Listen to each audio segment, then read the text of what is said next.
Welcome to another edition of the Tag Team Supremes Prediction Show.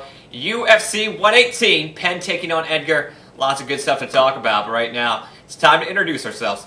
My name is Justin Blank. To the left of me, former light heavyweight champion of the world, Chuck Liddell. Welcome to the show, Chucky. Thanks for having me. I really appreciate it. Well, I know you have a lot more free time on your hands, I hope. I hope you're not training for another fight. I think I am. Oh, that's just horrible No, news. no. There has been a lot of people pushing for you to fight Tito Ortiz. The main person pushing that is Tito Ortiz. He is talking a lot about it. He's just looking for a paycheck at that point.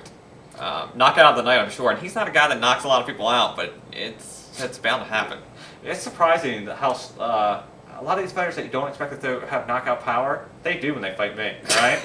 Out of nowhere, they just throw these punches, right? Do you know what crazy thing happened? The other day I was shaving and knocked myself out. Literally, just shaving. That happens a lot. And I don't even know what's going on for a couple of days. It's terrible. Have trouble finding your way home? Oh, this isn't a serious problem. I wouldn't worry about it. I think my next thing is going to be commentating. I'm going to take over Joe Rogan's spot. I think you would do just as good. My stand-up routine's better than his. Now that I'd actually believe. All right, let's get to the first fight. The other day I didn't know who I was. Nate. What's his last name? Diaz versus Marcus Davis. All right. See, this is an easy fight because So simple. freaking Nick Diaz is gonna come in there and kick the shit out of him, right? It's Nate Diaz. Nick is not fighting. No, you didn't let me finish. Oh, snap. See, This is where things become unbelievable.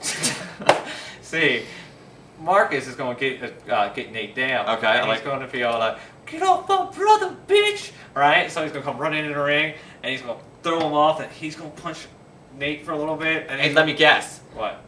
Nick Diaz's corner is going to distract the ref so he never even sees this happening. And out of nowhere, there's going to be a chair. Or since it's the Diaz brothers, it's going to be a shank, right?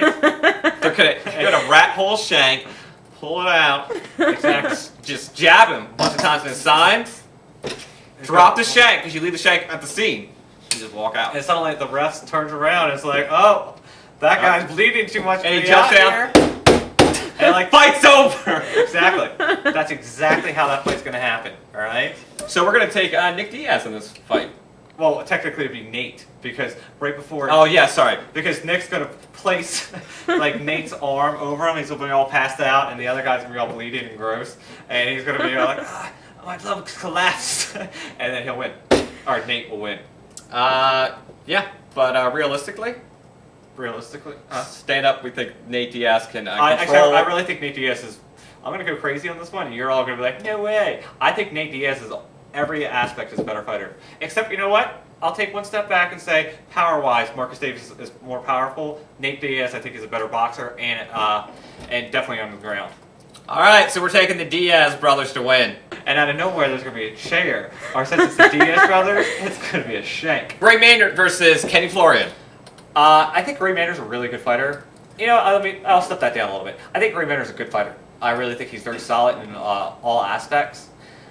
I just think that Kenny Florian is a little better in pretty much all the other, in all aspects. Whatever. Anyway, Kenny Florian's going to win this fight. He's going to get him down. He's going to start throwing his, awful-looking elbows. His elbows look worse than any other, a heavyweight elbows don't look as bad as Kenny Florian's. They are vicious looking. For sure, vicious. For sure. But yeah, I really think Kenny Florian wins this fight pretty handily, actually. All right, well, we're going to be picking Kenny and Florian. For sure, vicious. Randy Couture versus James Toney. Does this fight make any sense at all? Really? Yes, it does. Doesn't it seem like that? I don't understand. Like that UFC is in love with Randy Couture, even though he was a dick and had his contract dispute a couple years ago. It doesn't really make any sense. I think they get more pay-per-view buys when he's on the card.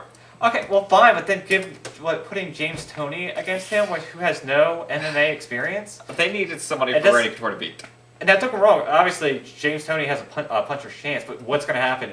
Randy Couture is just going to run in across the ring and tackle him, or just pin him up against the fight in the ring. He's not going to stand with it. There's just no way he's going to do that.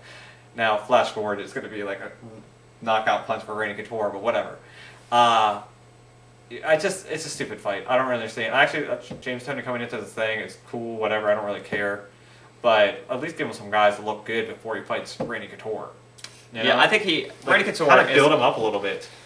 I don't think Randy Couture is... Why not have him fight Kimbo? That would actually not be bad. I think That'd be a good fight. Then you actually have him doing something beforehand. You know, James Toney wasn't that great of a fighter in the first place. I mean, he was a good boxer. He was definitely good. Yeah, he But wasn't. he wasn't like the greatest boxer in the world. It's not like if he was so good, he wouldn't have switched to MMA. Exactly. It pays a lot better in boxing. it's not like exactly. And it's not like you got Oscar De La Hoya coming over or something, which would be crazy cool. Oh But I guess God. And he's a hell of a singer. All right, we're going to go with Randy Couture. that's exactly how that fight's going to happen. Nate Marquardt versus Rousimar Palhares.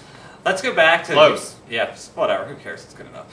UFC 111, when Palhares or whatever that guy name is, freaking, he had the guy and was the ankle lock, and freaking the other guy starts tapping, and what's that guy do? Go ahead and just yanks it and does whatever tears apart when you do that. All right. That is just an asshole move. If you want to talk about things that set this sport back, that's exactly what does it. Because nobody wants to see somebody intentionally just go ahead and do that shit. And then, I mean, there's a difference from punching somebody in the face knowing you're hurting someone. But if you got somebody in the lock and that person's already given up, then you're just doing it to fly. I don't understand. But whatever, you know what? I digress and go back to, because Nate Marquardt was all like, "Hey, what's up, Chuck? I'm gonna kick that guy's ass," and he meant it. All right, when he called me. When Chuck Liddell calls you? No.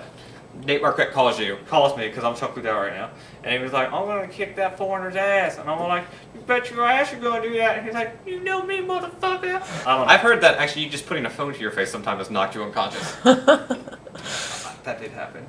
The funny thing was my mama calling me, so it's like my mama knocked me out. Mama said, "Knock me out." All right, well, we're going to take Nate Marquardt. I don't know. I've heard that actually you just putting a phone to your face sometimes has knocked you unconscious. Dancing continues. Now it is time for the main event. Wasn't I Dancing in the Stars? No. Yes, you were. Congratulations. That's why I was such a good dancer. That's why you got eliminated so fast. The main event. Frankie Edgar, BJ Penn. Who do we think is going to win? I just want to establish this, is that everybody's going to always keep talking about how, oh, BJ Penn really won that fight, yada yada. You know what? He didn't. Who has the belt right now? Frankie Edgar does. So let's just move on past that now, all right? Even though I'm bitching that people are going to bring it up in the past, and I just did. See what I mean? But you're bitching in a different way. You're bitching in the sense that people should stop bitching. That's right. About the incident. It's nothing you can't change time. The record books have been written. That's right. I like it when you take up for me. Thank you, because these people aren't being nice. Anyway, BJ Penn. I'm going to go with what I originally thought on the first fight would happen. I think BJ Penn is going to keep him outside, and if he comes in, I think he'll do it. He has great stand back up. Stand back up, and what's the word? If they're trying to take you down, take down defense, right?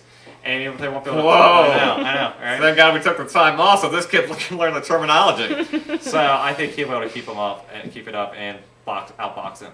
Now, obviously, I know what you're going to say, but I just think I think it'll happen.